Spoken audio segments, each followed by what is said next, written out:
Shalom, selamat pagi, salam sejahtera bagi kita semua. Merdeka. Hari ini kita merayakan Hari Kemerdekaan Republik Indonesia yang ke-79. Rasa syukur kita kepada Tuhan karena kita bisa dihantar sampai ke titik ini, dan kita percaya di dalam perjalanan negara kita, bangsa kita, dan juga di dalam perjalanan kehidupan kita ke depan pun penyertaan Tuhan selalu ada. Amin. Sebelum kita melanjutkan aktivitas, mari kita meluangkan waktu untuk mendengar dan merenungkan firman Tuhan. Biarlah Roh Kudus menerangi hati dan pikiran kita, sehingga firman Tuhan bekerja dengan leluasa menuntun, mengajar, dan memelihara kehidupan kita di dalam hikmat yang daripada Bapa, sehingga kita dimampukan untuk melakukan hal-hal yang baik, hal-hal yang benar, yang sesuai dengan kehendak-Nya. Marilah kita berdoa. Terima kasih Tuhan untuk sukacita kami hari ini. Hari ini kami bersyukur atas kemerdekaan bangsa dan negara kami. Dan kami pun percaya kemerdekaan kami akan terus ada karena Engkau selalu beserta dengan kami. Terima kasih Bapa. Hari ini kami mau menyerahkan seluruh kehidupan kami dalam segala pekerjaan kami. Kiranya Tuhan menolong dan memberkati kami. Dan kami mau belajar di dalam firman-Mu. Karena hanya firman-Mu lah yang memampukan kami untuk melakukan hal-hal yang baik, hal-hal yang benar sesuai dengan kehendak Tuhan.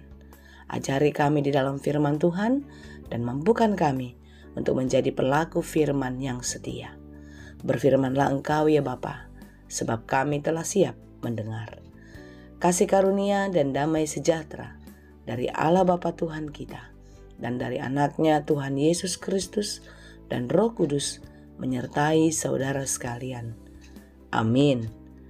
Firman Tuhan untuk kita pada hari ini yang ditetapkan menurut Almanak HKBP, dan ketepatan juga pada hari ini adalah Hari Kemerdekaan Republik Indonesia, Hari Kemerdekaan kita semua.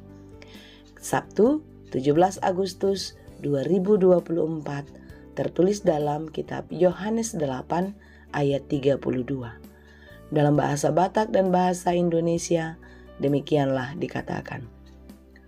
Dungi tadaunmu nama na sitongi, jala paluaon ni na sitongi mahamu.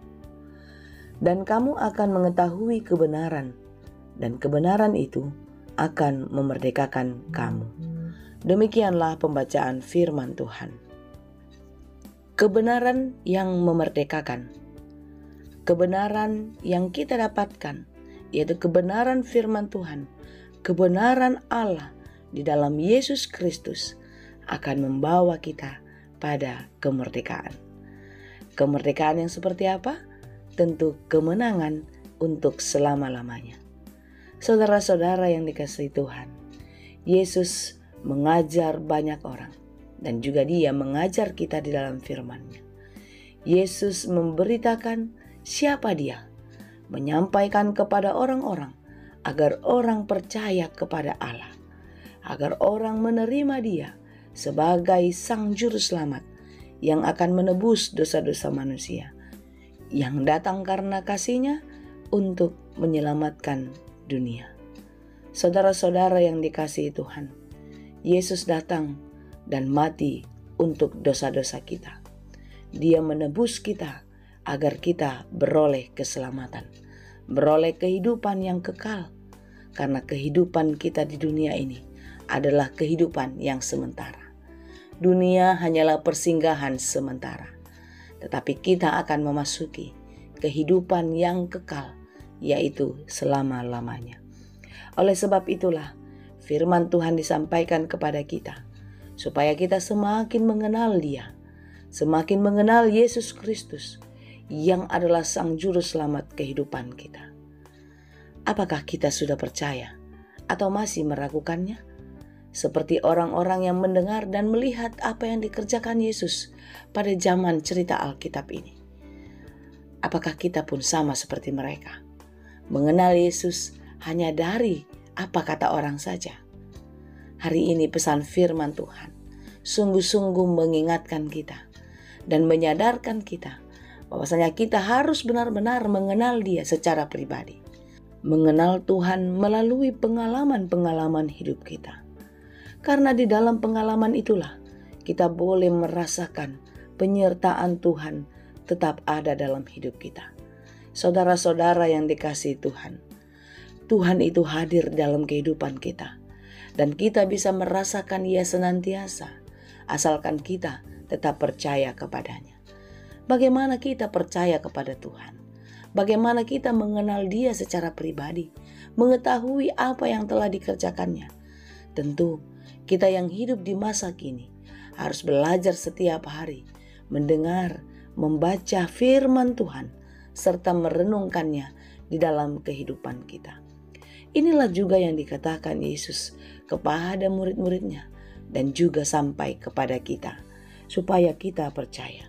Dan ketika kita telah mengetahui firman Tuhan, tentu firman itu tidak cukup kita ketahui saja, tetapi kita harus tetap hidup di dalam firman-Nya dan melakukan firman Tuhan secara utuh, benar di tengah-tengah kehidupan kita. Dan firman Tuhanlah yang memampukan kita untuk melihat segala sesuatu yang terjadi dalam hidup kita. Firman Tuhanlah yang memberi hikmat kepada kita untuk mengerti setiap rencana-rencana Tuhan di dalam kehidupan kita. Firman Tuhanlah yang membuat kita semakin mencintai Tuhan secara luar biasa. Amin. Saudara-saudara yang dikasihi Tuhan, marilah kita mengenal Tuhan secara benar di dalam firman-Nya. Dan ketika kita tahu kebenaran firman Tuhan, maka kita tidak lagi berani bermain-main dengan dosa. Kita tidak lagi berani mau melakukan hal-hal yang tidak berkenan kepada Tuhan. Itulah sebabnya firman Tuhan pada hari ini mengatakan kepada kita, kamu akan mengetahui kebenaran, dan kebenaran itu akan memerdekakan kamu. Jika kita sudah tahu itu sesuatu yang tidak baik, jika kita tahu itu suatu makanan yang tidak enak, tentu kita tidak akan memakannya. Tentu sesuatu yang tidak baik itu tidak akan kita kerjakan. Tetapi jika kita masih mau mengerjakannya, maka kita belum sesungguhnya hidup di dalam kebenaran. Kebenaran memang tidak selalu baik menurut pikiran kita, tidak selalu mengenakkan. Terkadang kebenaran itu sangat menyakitkan. Tetapi percayalah saudara, sesuatu yang menyakitkan yang datang dari dunia ini, itu akan sementara dan itu akan berlalu, karena kebenaran yang sesungguhnya akan memberikan kelegaan untuk selama-lamanya. Amin. Oleh sebab itu, mari kita tetap hidup di dalam firman Tuhan, hidup tertata dengan baik, teratur sesuai dengan firman-Nya. Maka percayalah, dalam kebenaran firman Tuhan, kita akan dikontrol. Kita akan bisa membatasi diri untuk tidak lagi bermain-main dengan dosa. Karena itulah kebenaran pasti akan memerdekakan. Tuhan Yesuslah yang menolong, Tuhan Yesus yang memberkati kita.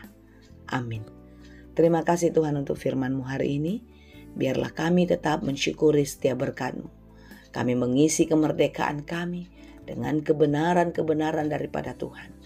Sehingga keselamatan yang telah Engkau kerjakan tidak menjadi sia-sia. Kami akan terus percaya dan sepenuhnya yakin akan Engkau yang memelihara kehidupan kami, yang memelihara bangsa dan negara kami. Karena itu Tuhan, kami serahkan seluruh kehidupan ini ke dalam tangan pengasihan-Mu. Engkaulah yang memberkati kami. Terima kasih Bapa. Kami berdoa untuk saudara-saudara kami yang berjuang, yang sedang bergumul, dan mereka yang sedang berduka cita. Engkaulah yang memberi kekuatan, Engkaulah yang memberi penghiburan, Engkau jugalah yang memberikan jalan keluar, serta kekuatan bagi mereka. Bapa yang baik, kami pun berdoa untuk saudara-saudara kami yang sedang sakit. Engkaulah yang memulihkan mereka, menyembuhkan dari segala sakit penyakitnya. Karena tidak ada yang mustahil bagi Tuhan. Tidak ada satupun yang tidak dapat dikerjakan oleh Tuhan.